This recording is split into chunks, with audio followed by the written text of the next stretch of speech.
عليكم ورحمة الله وبركاته وشانل تقوى سوماليا شانل قيبتي برنامج كدينيga ahay oo labaad iyo Ramadaan ki labaad Ramadaan mubaarak channelka subscribe like share samee commentigana hoos ku reeb bismillaahir rahmaanir rahiim assalaamu calaykum waraxmatullahi wabarakaatu kusoo dhawaada channelkiina taqwa Soomaaliya channel maanta iyo video cusub hadduu ilaahay yiraaho maanta waxaa baran doonaa xaasas ka mid ah xaasaska rasuulkeena calayhi salaatu wasalaam baran doonaa insha Allah tacaala haddaad channelka ku cusub tahay like share subscribe ka saar insha Allah tacaala sida hore ugu socdo videoyaasaan camal diin inuu soo badiyo maanta insha Allah tacaala waxaa baran doonaa xaaska saddexaad baran doonaa oo nool hadda Khadiijo lagu darana waxay noqonay afar hadda Khadiijo lagu darana waxay noqonay saddex waxaa ka hadli doonaa insha Allah tacaala Xafsa bint Umar bin al-Khattab radiyallahu anhum مقعد وحال لها حفصة بنت عمر بن الخطاب بن نفيل بن عبد العز بن رياح بن عدي بن كعب بن لوي لها هاي مقعد وحال لها زينب بنت معوض لها حفصة رضي الله عنها وحي كلالتي مكة كلالتي انت بعثد رسولك عليه الصلاة والسلام قبل يعني انت بعثد دعين كهر 5 سنة فإذا وحي أهد يعني أولاد أقوين صحابيين رضي الله عنه عمر بن الخطاب markay gaartay sinka amba iskala da'da la isku guursado markay gaartay soo doontay Khunays bin Xadaafa soo doontay waana lagu daray markaasi waxay soo galeen Khunays iyo Xafsa waxay soo galeen diinta Islaamka fa waxay ahaayeen dadka ugu horeeyay oo soo gala diinta Islaamka markaasa naftooda waxaa ka iftiimaysay iftiinka iimaanka diinta Islaamka yani farxad aad ay qabeen diinta xaqa diinta hanuunka sida horan igu sheegay waxay ka mid ahaayeen kuwa ugu horeeyay oo aaminay oo diinta islaamka soo galay markuu ilaahay subxaanahu wa ta'ala oo u baneeyay mu'miniinta inay haajiraan waxay u haajireen Madiina iyada iyo ninkeeda Khunays markaasi fatrad kadib waxaa dhacay dagaalka oo mu'miniinta iyo gaalada ahaay markaas oo Badr markaas oo Khunays wuxuu kamid ahaa kuwa difaacay diinta oo kamid ahaay markaas oo dagaalka oo ku dagaaltamay markaas dhaawac badan ka soo gaaray markaas oo dhaawacdiisa oo dhintay markaas saxaabiga Umar bin al-Khattab yani aad u murugooda gabartiisa oo yar oo ninkii ka dhintay markaas markay aday cudadeed u dhamaad kadib wuxuu u raadiyay yani nin guursada oo u raadiyay yani aad u murugooda yani aabo ahaa famar yani aad u murugo gabartiisa yar oo murugsan yani asagana aad u murugo markaas wuxuu u tagay Uthman bin Affan radiyallahu anhu markaas wuxuu dhahay hadda oo doontid waxaa kugu daraa gabartii Umar kugu daraa markaas wuxuu dhahay sugo fiirina markaas Uthman bin Affan radiyallahu anhu ayaama kadib oo is arkay markaas wuxuu dhahay waxa ii muuqata inaan guursan doonin oo dhahay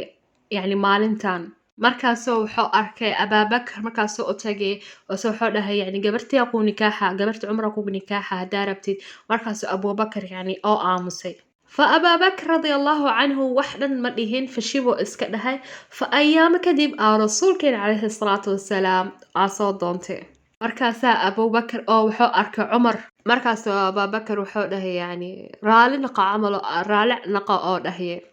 مركاسا وحو دهي لا تجد عليه يا أبا حفصة إن رسول الله صلى الله عليه وسلم قد ذكر حفصة فلم أكن لأفشي سره ولو تركها لتزوجتها محل وضع يعني أبا بكر وحو أوغاي إنه رسولك عليه الصلاة والسلام أو سوق على السيرة أو حفصة أو أوغاي فرسولك عليه الصلاة والسلام إنه يعني عمر بن الخطاب رضي الله عنه وما أبا بكر أودا قبرتي جورسو يعني مرة من أبو بكر إنه ها رسولك شيء مريهن فصرت هو حفظي فرسولك عليه الصلاة والسلام مركو أو دونتي أو قبرته أركي مركز عمر بن الخطاب أو أشيء يعني إنه رسولك عليه الصلاة والسلام أوش أفكيسك سوق على حفصة markaas wuxuu dhahay yani haduu rasuulkeena ka tagi lahaan anaa guursan lahaa fiiriya sirta la seelo xafdiyaay rasuulkeena calayhi salaatu wassalaam wuxuu guursan umman almu'miniin hooyadeena Xafsa bint Umar bin al-Khattab waxayna had gabar yar ahayd oo cilmiga jecel yani waxyaalo badan inay barato xikmad badan oo macrifad badan oo rasuulka calayhi salaam inay yani waxyaalo badan ka barato jecel mar walba ahayd سيدة حفصة رضي الله عنها مسير ليه أهد آد أو مسير جرتي فمسيركن وحاوا dabeecad oo Ilaahay subxaanahu wa tacaala dumarka oo ku abuuro waa maseerkan waa laba qaybood maseer oo run oo xaq yani sida naag oo ninkaaga qabo camalka maseeraysid iyo waxaasi aad jiro iyo maseer xanuun yani qofta inay xanuunsantaa oo malaysid oo waxa yani waxyaalaha mar walba ku riyoonay ninkaaga ku khayaanaya ku riyoona caw dhan waa daba kace caw dhan waa raaqibay caw dhan iyo la hadla caw dhan yoo fiiri caw dhan oo yani oo kaalahan madmadow muxuu gashnaago hoos ka fiiriya miya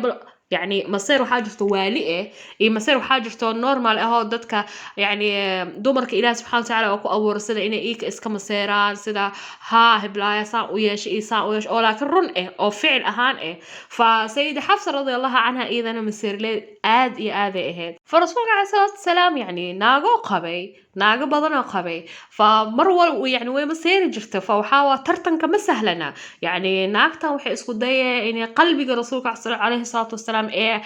قالت ناقتن عطفيgiisa naagtan dhawaashada rasuulka عليه الصلاة والسلام naagta يعني naag walbaba يعني meesha dagaala ka socday meesha يعني waxa ka socday munaafasad oo been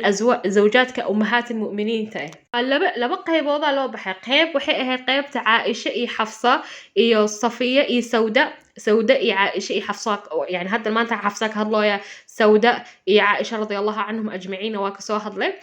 Safiya anoo dhima Safiya waa ka soo hadli doona insha Allah taala iyo xisbi kale ahay Salama iyo zawjaadka kale waa ka soo hadli doona insha Allah taala labadaas qayba loo baxay فرسولكنا عليه الصلاة والسلام يعني دمركيس دن حقوق ضد دن ولا سيجرة فمثلا هذا ما أنت وحيتها عوض لو تجاي أم عوض عيتها سيدة عائشة رضي الله عنها فحاسس كيسة كلا قربتي وسو سلامة أو سو شيكيسها أو سو عنتيها أو سو جوجا لكن جيف أهان ما أنت سقفت إسكاله معها فرسولك عليه الصلاة والسلام يعني حقه دن ولا سيمجرة مرول بو فناكستو رسولك عليه الصلاة والسلام أو مرول يعني maalin kasta way arki jirtay farasuulka cali salaam maalin kasta yani maanta u tagaa la soo sheekaysaa xaalkeeda soo ogaaha yani wax yani isla sheekaysaha adiga kadib khalaas hadana way soo kala tagaa laakiin jiif ahaan qofti maalintaas iskale oo rasuulka cali salaam mar walba u tagi jira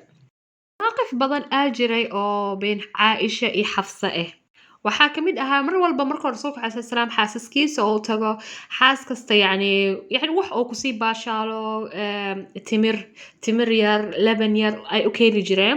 famaanta amal xaaskiisa Zaynab oo ku soo agdaahay Caaisha iyo Xafsa way sugooy Caaisha iyo Xafsa way heshiiyeen asxaab inay naqanayaan رضي الله عنهم مركاسي مركي هشية إن أصحابي نقيها مركاسي سجايا فهم يعني وحده زينب وقصودها يعني نقولياش أدرا حاسس كرسولك عليه الصلاة والسلام واسكود الدجناي يعني مكلا دارين واسكود الدجناي مركاسي وحده يعني رسولك عليه الصلاة والسلام وصودها هي زينب وقصود أقداها مركاسي وحي فهمين إنه ملب وإماضي markaas oo rasuulka yani waa ogtihiin malabka dhaqsi loo cuni karo fa tartiib in loo cuno waa fasaas u soo daahir rasuulka sallallahu alayhi wasallam markaas Caaisha iyo Xafsa ay heshiiyeen inuu haday rasuulkeen ay imaado inay dhahaan yani maadaama Caaisha iyo Xafsa malabka rasuulka sallallahu alayhi wasallam oo ku soo daahir ay heesanin fa waxay laazim ittifaaqayna waa heshiiheena fa waxay dhahaan qof labadeena doon qof u soo gala yani ana hado ii soo gala ko amba adado ko soo gala ko waxaa dhaheena inni ajidu minka riixa almaghaafir waxaa waaye adiga shay amba maadad u eg malabka wayna macdahay laakiin waxay leedahay yani riixadeeda xun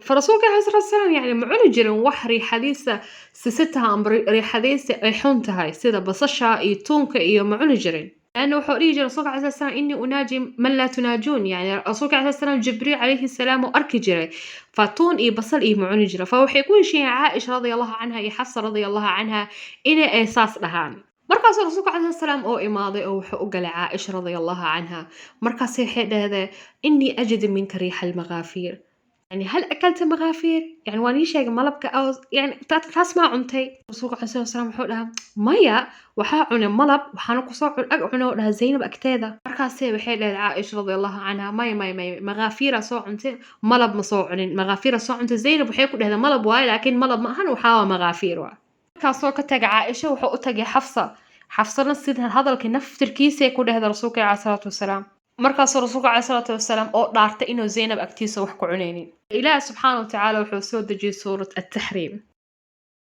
أمنا حفصة رضي الله عنها waxay dhimatay Shacbaan sanadka 45 ay dhimatay riwaayooyin qaarna waxay dhahaan waxay dhimatay 27 hijrada ay dhimatay khilaafada Uthman bin Affan رضي الله عنه لأنه waxaa lahaa waxay dhimatay يعني sanadkii oo la furaayay oo Afriqiya la furaayay ay dhimatay oo ahaa cahdiga Uthman رضي الله عنه فالروايوين قارنا يعني روايات بسيطة لها أنت قصدين maxaa ka faa'iideynaa فقصدين waxaa ka faa'iideynaa hadoo مثلا ninkaaga naag kaleeta oo qabo يعني ha isku dayin mar walbo ina oo adi naagtaas inta heshiisiin wax shar ee ninkaaga ku heshiisiin wax xun ku heshiisiin wax يعني mar walbo isku daya ina farxad gelisiin mahma kan يعني mahma kan waa kala maseeriyeen been ma aha baatigaano fiicano oo keen aniga waxa ii keen مثلا fulaanadaan oo qanaxay saas camal as dhigaysiin laakiin mahma kan inuu maseerkiina ilaa gaarin maseer naceeb oo qulubta la iska nacaayo la is arkeenin oo awlaad la kala dheereehayo iyo waxaas ii ahaanin ma in ma jirto naag xamilaysa ninka ina naag kala aroos laakiin hadoo ilaahay يعني ninkaas saas يعني qalbigiina tartiib camal فإن شاء الله تعالى أنا فيديو أنت سأوبحها إن شاء الله أفر وناكسن لما أنتي ونجعلها هاي أفر وناكسن يرجيها فيديو حقا إن شاء الله تعالى يا أتكم حسنت هذا وإن شاء الله قروح دبلا جزاك الله خير سيدا هور أغسو على القناة كاكي إلى سبسكرايب لايك شير السلام عليكم